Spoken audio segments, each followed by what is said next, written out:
Hello students, welcome in smart biology classes. आप देख रहे हैं स्मार्ट बायोलॉजी क्लासेस और माई सेल्फ सूर्यकांत त्रिपाठी, जिसमें कि हम आज के वीडियो में बात करने वाले हैं एक बहुत ही बायोलॉजी के मोस्ट इंपॉर्टेंट टॉपिक की, जिसका नाम है जेनेटिक्स। जैसा कि आप सारे लोग जानते ही हैं, जेनेटिक्स का हिंदी मीनिंग आनुवंशिकी होता है। यानी इसमें हम क्या पढ़ेंगे कि आनुवंशिकी क्या है, कैसे किसी पिता के लक्षण उनके बच्चों में ट्रांसफ़र होते हैं, आखिर ये पूरी प्रोसेस कैसे चलती रहती है, इसके पीछे कौन कौन से कारक कार्य करते हैं।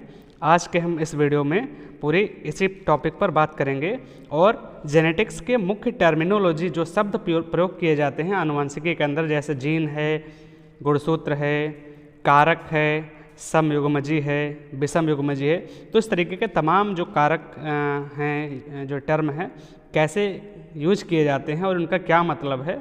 तो आज हम इस वीडियो में सिर्फ टर्मिनोलॉजी की ही बात करेंगे।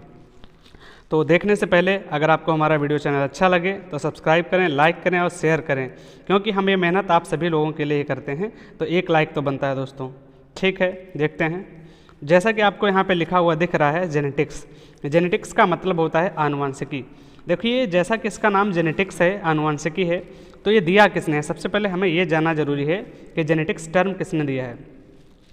तो ये देखते हैं जेनेटिक्स क्या है और टर्मिनोलॉजी ऑफ जेनेटिक्स क्या है वीडियो की शाखा में। देखो, जैसा कि पहला पॉइंट आप सभी को दिख रहा है कि term genetics first used by W Bateson in 1905। एक वैज्ञानिक है जिनका नाम है डब्ल्यू बेटसन नाम के वैज्ञानिक ने 1905 ईस्वी में जो जेनेटिक टर्म है इसको यूज किया था, या कह सकते हैं आनुवंशिकी शब्द 1905 ईस्वी में बेटसन ने दिया था। ठीक है। दूसरा मोस्ट इंपॉर्टेंट पॉइंट है कि फादर ऑफ जेनेटिक्स कौन है। तो फादर ऑफ जेनेटिक्स हैं Gregor John Mendel, GJ Mendel, Gregor John Mendel. Okay, इतना क्लियर है। अब देख लेते हैं कि आनुवंशिकी है क्या। तो हमने लिख रखा है कि the branch of biology, biology की वह शाखा विच डील्स, जो हमें डील कराती है, बताती है विद द करेक्टर्स, गुणों के बारे में, ऑफ पेरेंट, किसी भी पिता के गुण के बारे में, transfer in their of spring, जो उनकी ऑफ स्प्रिंग में यानी उनके अगले संतत पीढ़ी में ट्रांसफ़र होते हैं, उस पूरी प्रोसेस के बारे में हमें कौन बताता है, हमें जेनेटिक्स बताती है, यानी हमें आनुवंशिकी बताती है। ठीक है, देखते हैं आगे। कुछ टर्मिनोलॉजी है जेनेटिक्स के अंतर्गत, उनकी क्या टर्मिनोलॉजी हैं, कौन कौन शब्द यूज किए जाते हैं। तो टर्मिनोलॉजी में पहला शब्द जो है वो जीन बहुत यूज किया जाता है जेनेटिक्स के अंतर्गत, जीन। फिर एलिलोमार्फ, या इसको एलिल भी बोलते हैं। तीसरा जीनोटाइप, अगला phenotype, homozygous, heterozygous, traits, cross, और भी हैं आगे कुछ टर्म जो यूज किए जाते हैं, जैसे कि test cross, back cross, hybrid, F1 generation और F2 जनरेशन। तो हम इस वीडियो में एक एक करके सबके बारे में बात करेंगे कि क्या इनका रोल है, कहाँ पे यूज किए जाते हैं, कैसे इनकी प्रोसेस पूरी कंप्लीट होती है। चलिए देखते हैं। तो सबसे पहला जो टर्म आता है, जो सबसे पहला जीन आता है, तो जान लेते हैं कि जीन है क्या, आखिर ये जीन क्या है। तो जीन, जैसा कि हमने हिंदी में ही ये पूरी स्लाइड्स तैयार की हुई हैं, क्योंकि बच्चों को प्रॉब्लम होती है, तो इसलिए हमने इंग्लिश नहीं लिखी है। लिखा है, यह गुणसूत्र पर स्थित एक रचना है। कहाँ पाई जाती है जीन? जीन गुणसूत्रों पर पाए जाते हैं। एक रचना होती है जो आनुवांशिक लक्षणों को पीढ़ी दर पीढ़ी पहुँचाता है। अब यहाँ से आपको क्लियर हो गया होगा कि आनुवांशिक लक्षणों को एक पीढ़ी से दूसरी पीढ़ी में कौन पहुँचाता है, तो वो जीन पहुँचाते हैं। ठीक है। अब जीन शब्द है जो है ये 1909 में किसने दिया था? जॉनसन ने दिया था। जो जीन शब्द है 1909 में किसने दिया? जॉनसन नामक वैज्ञानिक ने जीन शब्द दिया। दोनों मोस्ट इंपॉर्टेंट पॉइंट हैं, ऑब्जेक्टिव से लेकर सब्जेक्टिव तक में पूछे जाते हैं, इसलिए बहुत ध्यान से पढ़ें और हो सके तो नोट्स बनाते रहें। ये शॉर्ट नोट आपको बहुत हेल्प करेंगे। आगे देखते हैं। दूसरा, एलिल्स या एलिलोमार्फ्स, जिनकी हिंदी होती है युग्म विकल्पी। आखिर ये क्या है युग्म विकल्पी, तो जान लेते हैं। इसके पहले ये जान लो कि ये शब्द किसने दिया, ये टर्म किसने दिया। तो सबसे पहले ये जो शब्द है युग्म विकल्पी यानी एलिल्स या एलिलोमार्फ्स, ये जो शब्द है इसको 1906 में बेटसन नामक वैज्ञानिक ने दिया। किसने दिया? बेटसन नामक वैज्ञानिक ने। अच्छा, युग्म विकल्पी होता क्या है? तो लिखा हुआ है कि यह समान जीन के दो उल्टा लक्षणों को प्रदर्शित करता है। मतलब जीन एक ही होंगे, बस उनके लक्षण जो होंगे वो अपोजिट होंगे। जैसा कि हमने यहाँ पे एग्जाम्पल में दे रखा है, जिससे आपको बिल्कुल क्लियर हो जाएगा कि लंबा या बौना लक्षण एक ही होंगे, बस अपोजिट हैं एक दूसरे के, एक लंबा है तो एक बौना है। तो ये इसे हम युग्म विकल्पी कहते हैं। ठीक है, आगे देखते हैं। किसी भी प्रकार की अगर आपको कोई भी परेशानी हो रही है तो कमेंट बॉक्स में ज़रूर लिखें, हम आपकी परेशानी का निदान करने की पूरी कोशिश करेंगे। आगे अगला टर्म जो है जीन प्रारूप यानी जीनोटाइप। जीनोटाइप क्या है? जीन प्रारूप हिंदी में बोलते हैं। तो यह किसी भी जीव का आनुवांशिक संगठन होता है। आनुवांशिक का मतलब इसे देखा नहीं जा सकता, आनुवांशिकी के अंदर जीन में ही आते हैं जीनोटाइप्स, जिससे कि उनकी कैरेक्टर्स, अंदर वाले कैरेक्टर्स जो हमें देखे नहीं जा सकते हमारे द्वारा, किसी भी जीवधारी के अंदर के जो कैरेक्टर्स होते हैं उन्हें जीनोटाइप कहते हैं। जैसे कि टीटी हो गया, कैपिटल टीटी हो गया, या स्मॉल टीटी हो गया, या फिर ये एक कैपिटल एक स्मॉल टी हो गया। तो ये जीनोटाइप जो होते हैं ये गुणसूत्र के अंदर पाए जाते हैं और इनको बाहर से देखा नहीं जा सकता किसी भी जीवधारी के अंदर। आशा करते हैं आपको वीडियो अच्छा लग रहा होगा, समझ में भी आ रहा होगा। आगे देखते हैं फिनोटाइप। फिनोटाइप क्या होते हैं? ये फिनोटाइप ऐसे लक्षण हैं जो बाहर से ही किसी भी जीवधारी में दिख जाते हैं। फिनो का मतलब फिजिक्स से मतलब शारीरिकी ऐसे समझ सकते हैं, फिजियोलॉजिकली शारीरिक समझ सकते हैं, या फी से फिजियोलॉजिकल समझ सकते हैं, शरीर से लेकर के। तो इसमें क्या होता है? रंग, रूप, व्यवहार, ये सारी चीज़ें कौन प्रदर्शित करता है किसी भी जीवधारी के अंदर? रंग, रूप, व्यवहार, ये सारे लक्षण प्रारूप के अंतर्गत आते हैं। इनको फिनोटाइप कहते हैं। ये बाहरी रूप तरीके से देखे जा सकते हैं किसी भी जीवधारी के अंदर। आगे देखते हैं। आगे आता है होमोजाइगस। क्या है भाई ये होमोजाइगस? होमोजाइगस की हिंदी होती है समयुग्मजीय, मतलब जो युग्म होगा, जो जोड़ा होगा वो एक जैसा ही होगा। तो जैसा कि यहाँ पे लिख रखा है हमने कि जब एक लक्षण के लिए कोई दो जीन, एक लक्षण के लिए दो ही जीन होते हैं ये तो पता ही होगा, तब जब एक लक्षण के लिए कोई दो जीन एक समान प्रकार के होते हैं, ये पॉइंट नोट करिएगा, एक समान प्रकार के होते हैं तो उसे होमोजाइगस कहते हैं।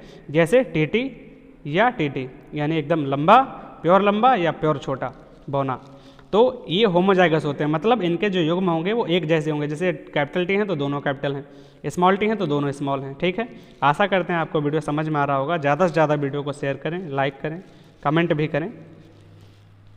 हेटेरोजाइगस क्या होता है? विषम युग्मजीय क्या होता है?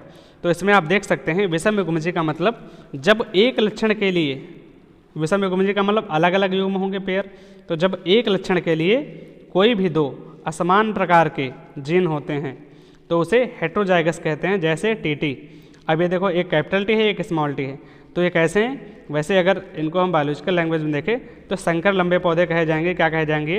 ये कहे जाएंगे संकर लंबे पौधे। लेकिन ये क्या है? ये असमान है, एक टी कैपिटल है एक टी स्मॉल है। तो आप समझ पा रहे होंगे हम क्या कहना चाह रहे हैं। अब आगे आता है ट्रेट। ये ट्रेट क्या है? तो ट्रेट ये है कुछ नहीं, ये लक्षण के उपलक्षण को दिखाने के लिए सूचक का काम करते हैं। जैसा कि यहाँ पे आप देख सकते हैं लिखा है किसी लक्षण के उपलक्षण जैसे बौना या लंबा प्रदर्शित किया जाता है किसके द्वारा? ट्रेट के द्वारा। ठीक है, और कुछ नहीं है। फिर क्रॉस क्या होता है? क्रॉस का मतलब जब किसी भी प्योर प्लांट, प्योर डार्फ के बीच में क्रॉस कराया जाता है तो आने वाली पीढ़ियाँ जो बनती हैं, संकर लंबी पीढ़ी बनती है। तो इस प्रकार से क्रॉस की बात करते हैं। तो क्रॉस जो मुख्यतः होते हैं दो प्रकार के होते हैं। क्रॉस संकरण, एक संकर संकरण, इसमें कोई भी एक गुण को लेकर के, मान लो एक लंबा है एक बौना है, एक एल है लंबा है एक बौना है डार्फ है, तो इनको लेकर के जब क्रॉस कराएंगे तो जो बनेगी वो एक ही संकर संकरण होगा, क्योंकि इनमें एक ही लक्षण को मुख्यतः लिया गया है। लेकिन लंबे बौने के साथ साथ अगर उनका कलर भी ले लिया जाए, अगर उनका रंग भी ले लिया जाए, एक सफ़ेद भी हो और एक लाल हो, तो इस तरीके से इसको द्विसंकर संकरण कहेंगे। मुख्यतः दो ही प्रकार के होते हैं। तो आशा करते हैं आपको समझ में आ रहा होगा।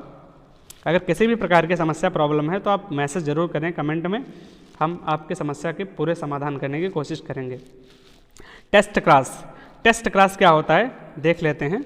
तो लिखा है किसी जीव का उसके अप्रभावी जनक से संकरण करना टेस्ट क्रॉस संकरण कहलाता है। अब अप्रभावी जीन और प्रभावी जीन क्या होता है? जैसे कि मटर के प्लांट की बात करें तो एक ही आर हो गया एकदम प्योर रेड, और ये एकदम आर हो गया वाइट हो गया। ठीक है, जब इसकी F1 जनरेशन पहली पीढ़ी बनेगी तो पहली पीढ़ी इसकी आर बनेगी। तो जो आर वाली पीढ़ी होगी ये संकर पीढ़ी होगी, लेकिन संकर लंबी पीढ़ी होगी। अगर ये लंबा है, ये बौना है, ये लंबा है अगर और ये बौना है, इसकी पीढ़ी जो होगी संकर लंबी पीढ़ी होगी। तो कहने का मतलब इसमें पहला वाला कैरेक्टर ही शो हो रहा है, यानी लॉ ऑफ डोमिनेंस पहला वाला रूल काम कर रहा है। तो ये जो प्रभावी जीन ये जो होगा जीन, ये अप्रभावी युग्म हो जाएगा। तो इस अप्रभावी जीन की ही बात कर रहे हैं हम। तो लिखा है जब किसी जीव का उसके अप्रभावी जनक से संकरण कराया जाता है तो उसे हम क्या कहते हैं, टेस्ट क्रॉस संकरण कहते हैं। जैसे यहाँ पे लिखा भी है, जब मटर के लाल और श्वेत पुष्प वाले पादपों के बीच संकरण कराया जाता है तो इसमें क्या होता है, 50% लाल बनते हैं तथा 50% सफ़ेद बनते हैं। नोट इंपॉर्टेंट पॉइंट है ये वाला, ये पॉइंट बहुत ही इंपॉर्टेंट है कि 50% लाल तथा 50% सफ़ेद बनते हैं। कब बनते हैं ये भी देख लीजिए, टेस्ट क्रॉस में बनते हैं, ठीक है, तो मोस्ट इंपॉर्टेंट है। उसके बाद देख लेते हैं बैक क्रॉस।